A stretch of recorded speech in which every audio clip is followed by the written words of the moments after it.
Cassie. And I'm Susan, and we are with the TSFA education team.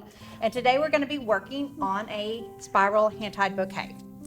And so first of all, we want to talk about a little bit of the color palette we have going on here, which is kind of a soft look. Kind of soft blushes. Yeah, soft blush monochromatic coloration here.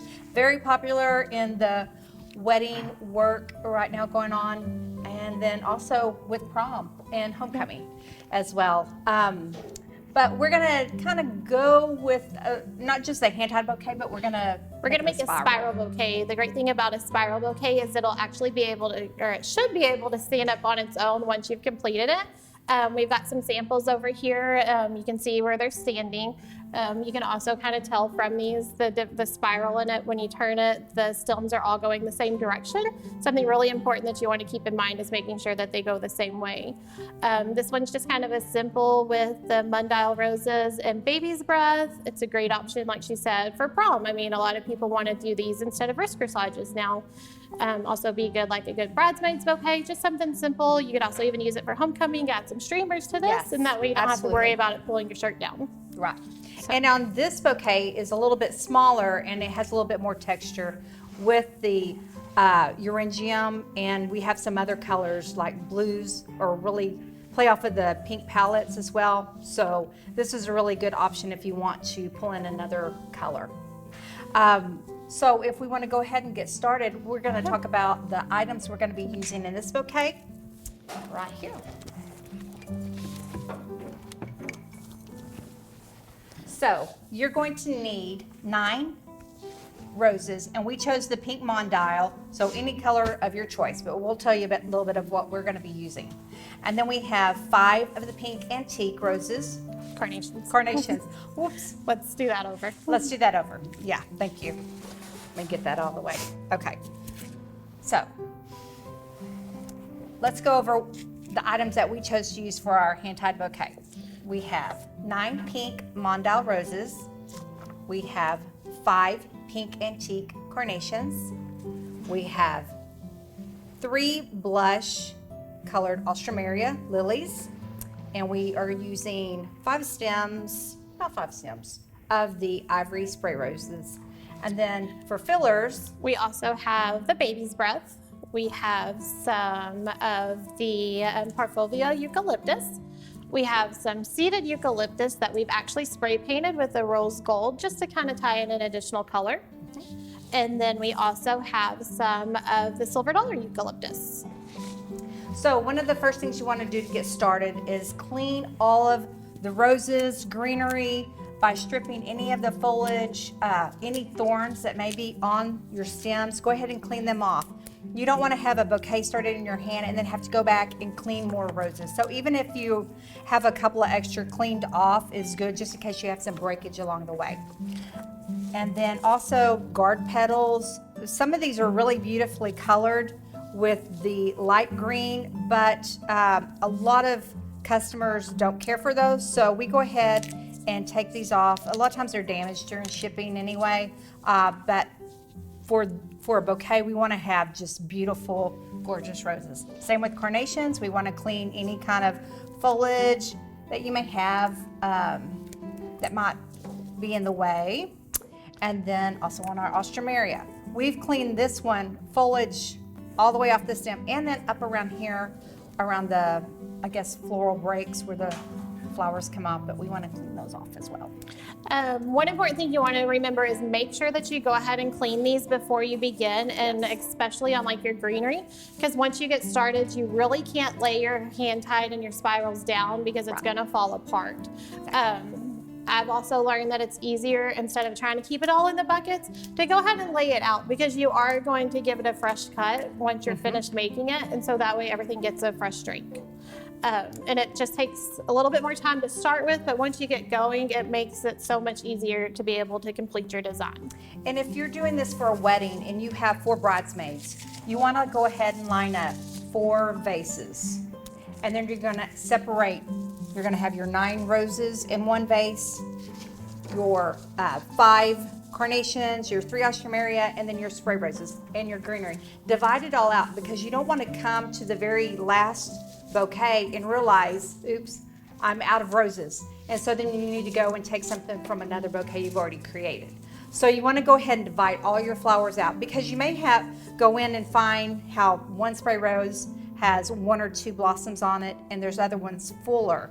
And so you've used all the full flowers on the first 2 bouquets, and then the last 2 bridesmaids, they're a little bit more skimpier. So it's good to go ahead and take a look at all your flowers beforehand. And something to keep in mind, like this is a good example, how you have the breaks down here on your spray rose.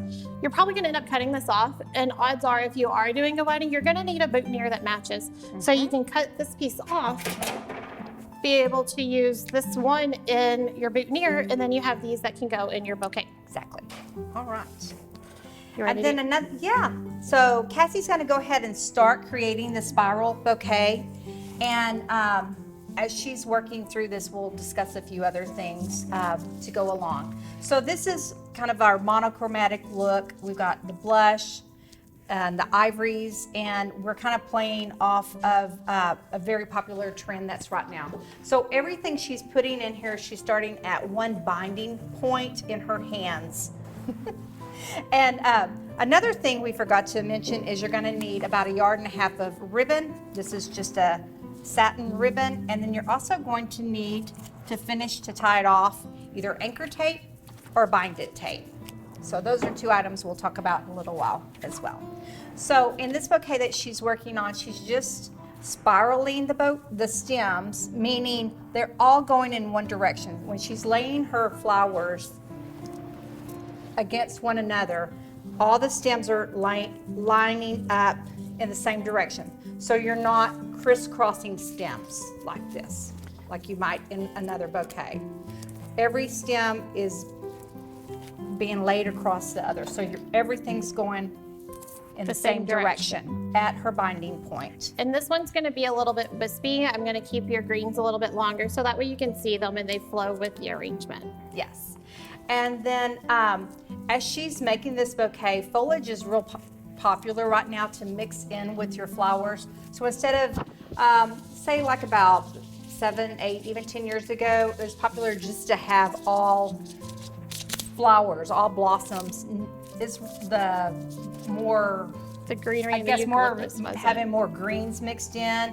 That hand gathered look is so much more popular than just the flower on flower right now.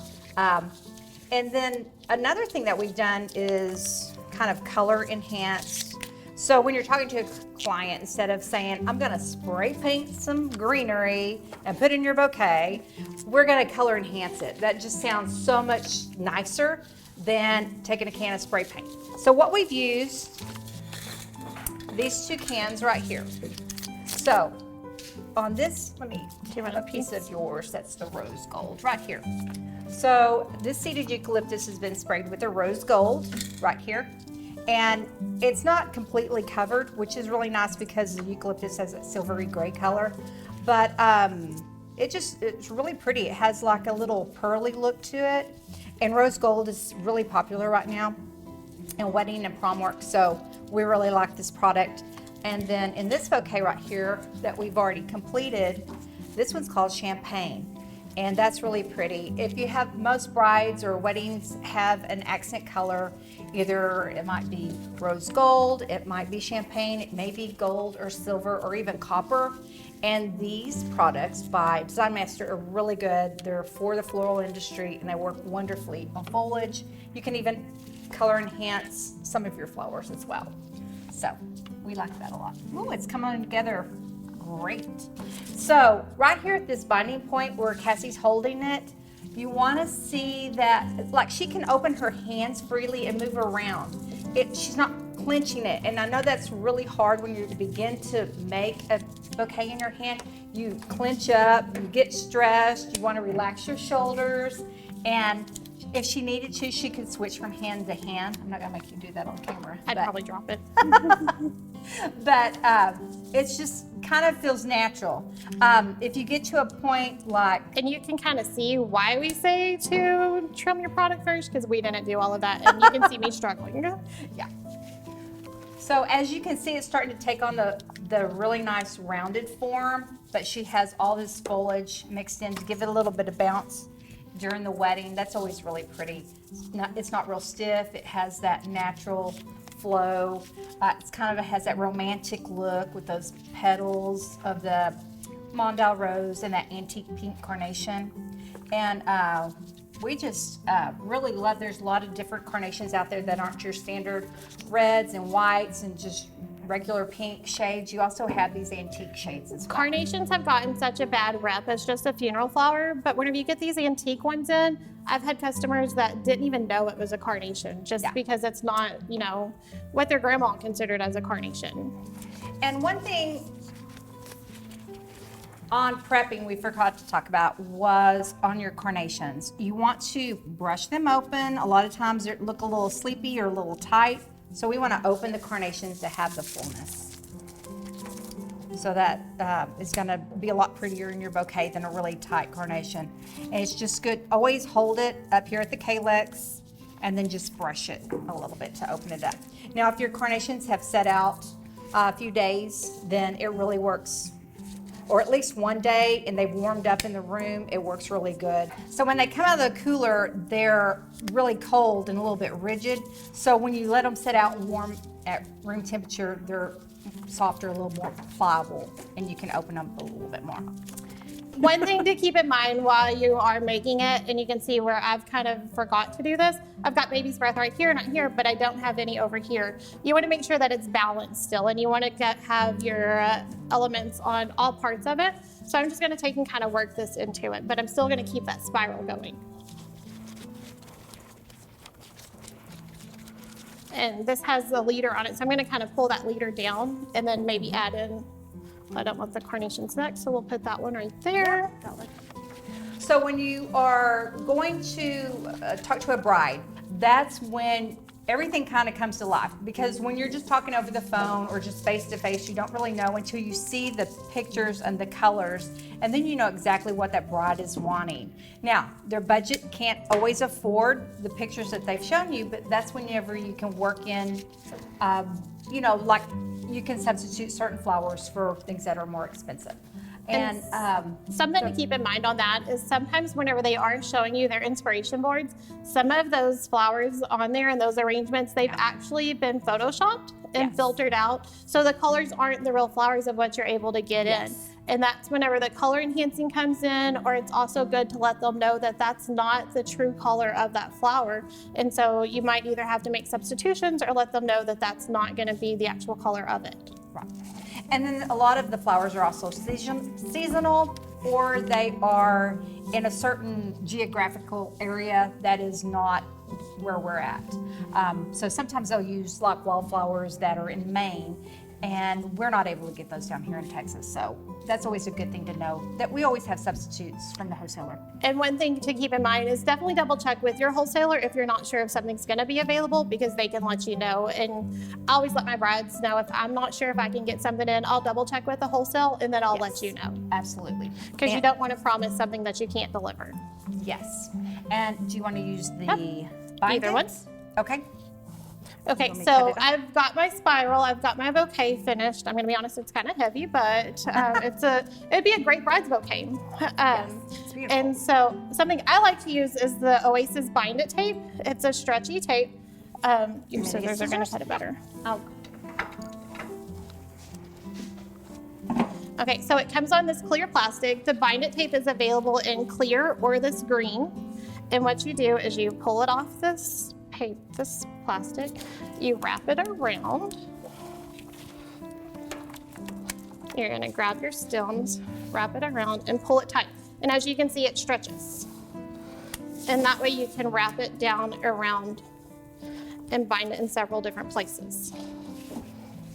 Now, if you're not able to use the Bind It tape, which this is a new product, not everybody carries this and it's not available for everyone, but good old anchor tape is great.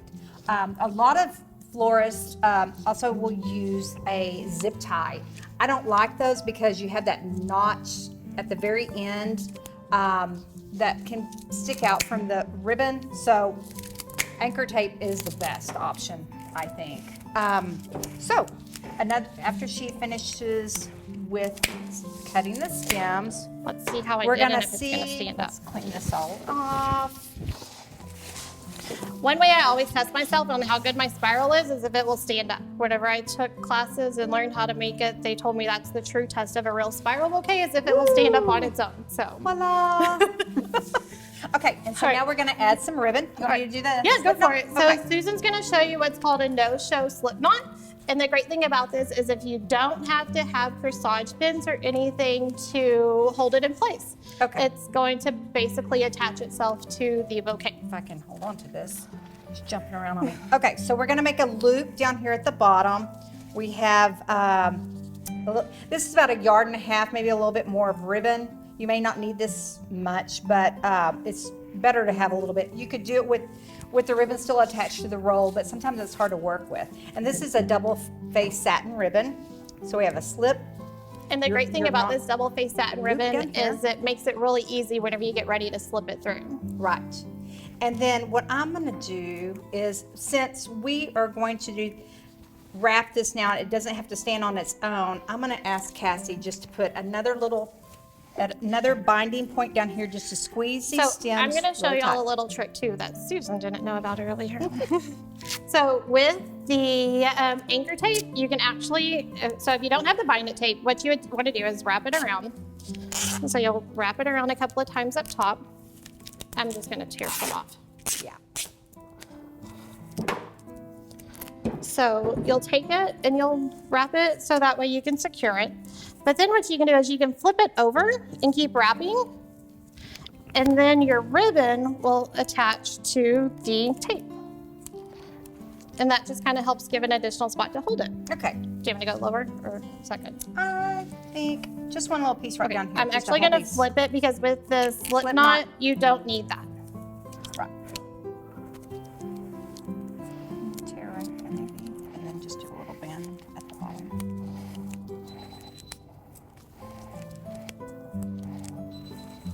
I'm just going to cut off where that's twisted, maybe.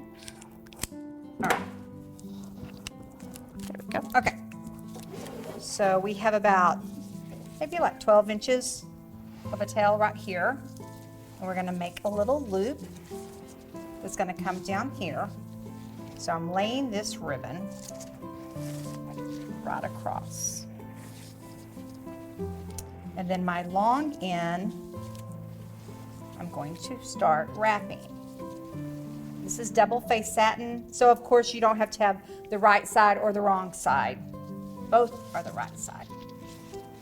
We're gonna gradually go down a little bit lower, and then you're going to feed this into the loop.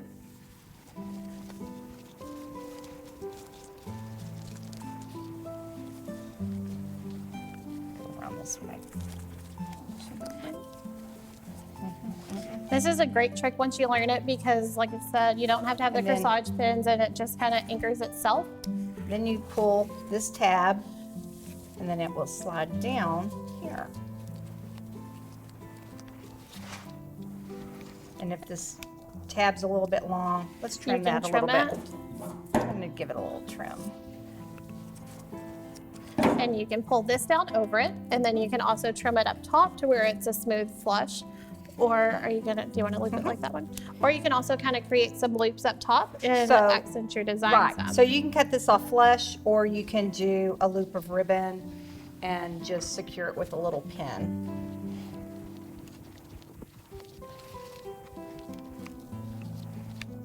You can add more ribbons, multiple ribbons. A lot of the boho bouquets have all those lush ribbons hanging down that are really pretty and romantic looking. So you can kind of dress it up however you want. All right, so we're gonna move on to our next one. And Cassie's going to add on to this one bouquet we've already started. So with this one, we're gonna add in some of the burgundies and just kind of dress it up a little bit and make it a little bit more colorful. So I'm gonna cut off the bind-it tape on here. Burgundy is beautiful accent color to a blushy pink, and that's been real popular in the wedding and prom industry. And so she's just adding a couple of stems of miniature carnations. You could even add a couple of larger carnations. And of course, we'd want to clean these up. I'll take all these little buds off. And again, you want to just kind of work it in and keep your spiral and make sure that you are distributing them throughout the design. So let's go ahead and add in some of the standard carnations as well. See, look at that beautiful contrast of the dark against the light pink. And I mean, this is another one that would be great for if you wanted to use it for proms. A lot of people want the pomander, or it's not a pomander. Like a real tight nosegay. Yeah. And we're adding in a great option for the nosegays, something simpler. They don't want to have to worry about keeping up with the corsages all night. They don't want them on their wrists. It's just a great option. And this is a Agonis foliage, which is beautiful. It has that dark burgundy touch to it, which complements this bouquet as well. And it's really light and feathery. And if you don't want those pieces kind of sticking out, you can just kind of trim them down. Yeah. Kind of manicure it. Give it a haircut. Of course, you don't want to do a blunt cut. You want to go in and make a real nice. Kind of go in between the leaves if you can, great. so that way you can't tell that you've trimmed it. We'll do some kind of coming out on the sides a little bit more. I'm gonna.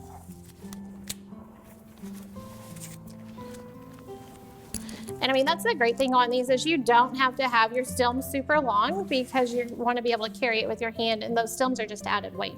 And so you don't necessarily have to have really long pieces, but you want to make sure that it is going to be long enough to go into the actual arrangement as well as be in water once you at the end of the night. Yes. One of the most important things with wedding work is keeping your bouquets hydrated. So they're going to be out of water while pictures are being taken, while the bridesmaids are going down the aisle. So a lot of times you just want to make sure they keep them in a vase of water. I deliver all of ours in a vase already where the bouquets can just be taken straight out of the vase, and then they can carry them down the aisle. Especially in the summer heat of Texas, you want to make sure you keep them nice, well hydrated. And then spraying them with a finishing spray like Crown and Glory will also help the bouquets last a lot longer too. So on this one, we'll just wrap it with the anchor tape. Give it a cut. I'm going to start it, and then I'm going to flip it so that way we can use it to attach just a thin little piece of ribbon. Okay.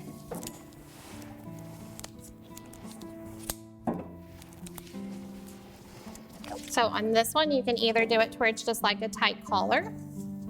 I'll show that. And have it to where it's just the one stem if you want, or you can even make it to where it's a bow. Yeah. Sounds beautiful.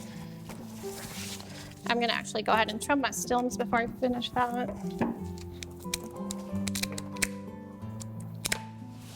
And then we will lay it down and just make a simple, you could either leave it as a knot and double knot it right here.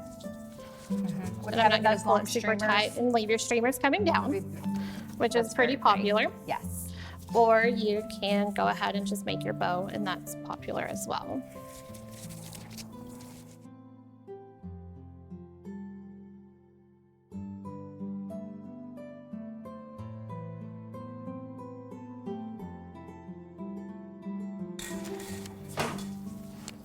And so there's just kind of another simple option that would be good for bridesmaids. Even we have moms now that don't necessarily want the corsages, so they will use the... They'll carry like a small little hand-tied nosegay instead of a corsage pin-on or wrist.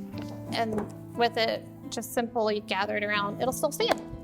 So here are a few options on the spiral hand-tied bouquet.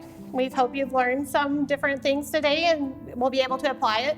If you have weddings or events coming up, we know a lot of schools like to do things for homecomings for their students. So these are just some fun options instead of the traditional homecoming mums or prom instead of the corsages. For more information, you can contact tsfa.org.